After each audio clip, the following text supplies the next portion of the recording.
बहुत सुंदर है, ध्यान रखिएगा थोड़ा सा। कभी अगर मौका लगे, कभी अगर मौका लगे और सोमवार की अष्टमी पड़ जाए, क्या पड़ जाए सोमवार की, जम के बोलो जरा, अष्टमी। या तो सोमवार की अष्टमी पड़ जाए, या हर महीने शिवरात्रि आती है, हर महीने आती है, या तो सोमवार की अष्टमी पड़ जाए या फिर सोमवार की शिवरात्रि पड़ जाए, हर महीने आती। प्रयास करना।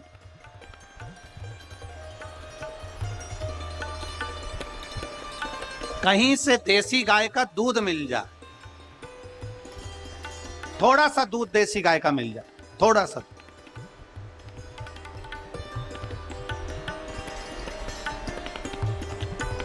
देसी गाय का थोड़ा सा दूध अगर प्राप्त हो जाए,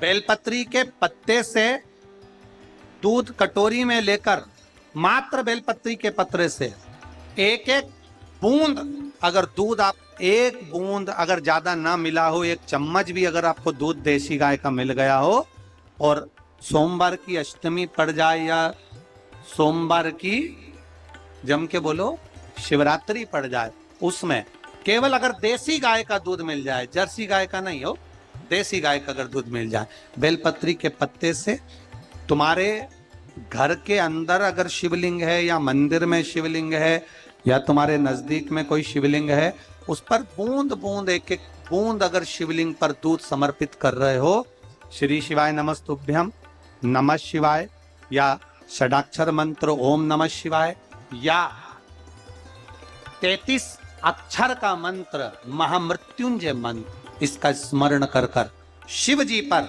देसी गाय का दूध समर्पित कर कर इस बेलपत्री को अशोक सुंदरी वाली जगह पर अगर आप समर्पित कर देते हैं, फिर आप जिस भी चीज के लिए अप्लाई करें, मेरा देवाधिदेव महादेव आपका हाथ पकड़कर खींचकर आगे बढ़ा ही दे।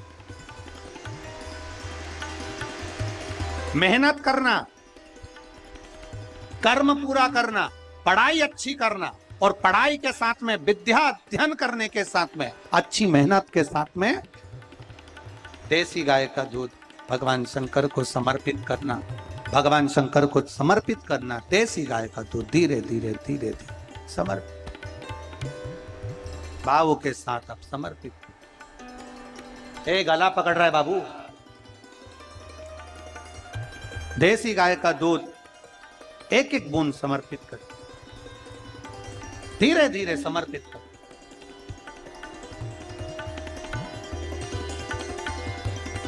और देसी गाय का दूध जब धीरे धीरे समर्पित करें, बड़े रास्ती से, आनंद से धीरे धीरे जब आप समर्पित करेंगे, बेलपत्री वही दूध में सनी हुई बेलपत्र अशोक सुंदरी वाली जगह पर, उस समय पर डंडी का भाग शिवलिंग की ओर नहीं होना चाहिए, उस समय पर डंडी का भाग जहां से पानी बहकर जाता है अशोक सुंदरी की ओर से, वहां पर होना चाहिए। कार्य में सफलता मिलती है। शिव तत्व को धारण, शिव की आराधना, शिव महापुराण की कथा कह रही है,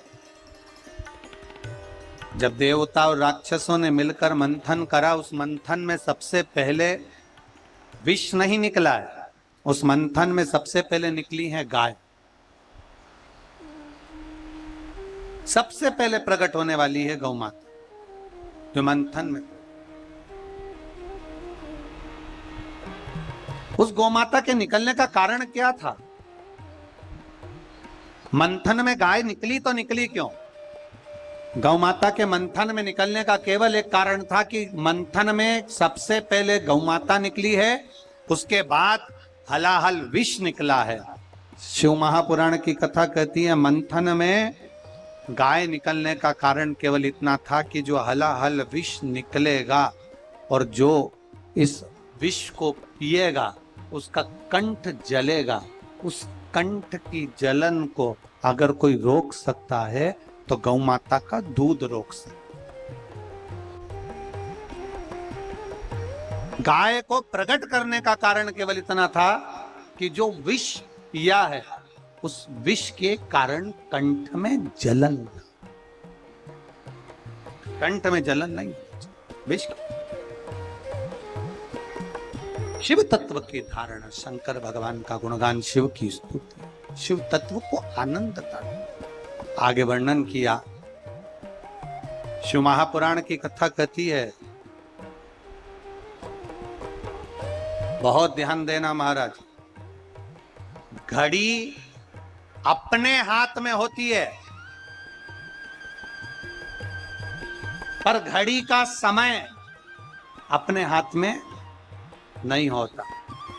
घड़ी तुम भले 50,000 की पहन लो, 1,00,000 की पहन लो, हीरे की पहन लो, चाहे पट्टे की पहन लो, चाहे चेन की पहन लो, घड़ी अपने हाथ में रहेगी पर घड़ी का जो समय है वो अपने हाथ में नहीं रहेगा।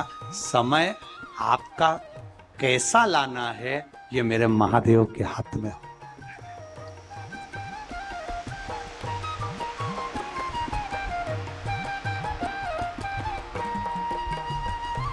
घड़ी अपने हाथ में होगी पर घड़ी का समय अपने हाथ में नहीं है। उसी तरह भगवान के मंदिर में जाना अपन जा सकते हैं, शंकर जी पे 1 लोटा जल अपन चढ़ा सकते हैं, शिव जी की स्तुति अपन कर सकते हैं, शंकर भगवान का गुणगान अपन कर सकते हैं, शिव नाम का स्मरण अपन कर सकते हैं, शंकर की स्तुति अपन कर सकते हैं और बाबा से प्रार्थना अपन कर सकते हैं। पर इतना जरूर याद रखना कि आपने दिल से, मन से, भाव से 1 लोटा जल शिव को जो समर्पित करा है वो जल खाली नहीं जाता। शिवलिंग पे चढ़ा जल माता पार्वती जी के हस्त कमल पर आकर गणेश कार्तिकेय से होता हुआ, अशोक सुंदरी के पास से होता हुआ, 33 कोटि देवताओं का स्मरण करता हुआ हमें सुख प्रदान कर देता है और हमारा कल्याण कर देता है। वो जल सहज सारी समस्या का हल बोल बम का नारा है। हम उसके भरोसे पर जी, हम उसकी साधना में जी, हम उसकी आराधना में जी, हम उसकी अविरल भक्ति में जी। आगे वर्णन किया गया सुंदर स्वरूप में भगवान शिव की अविरल भक्ति का जो वर्णन किया गया महाराज, तो विष समाप्ति का कोई केंद्र नहीं पर विष की जो जलन है वो समाप्त हो। आगे वर्णन किया गया बड़े भाव से 12 ज्योतिर्लिंग के चरित्र का वर्णन शिव महापुराण कर रही है।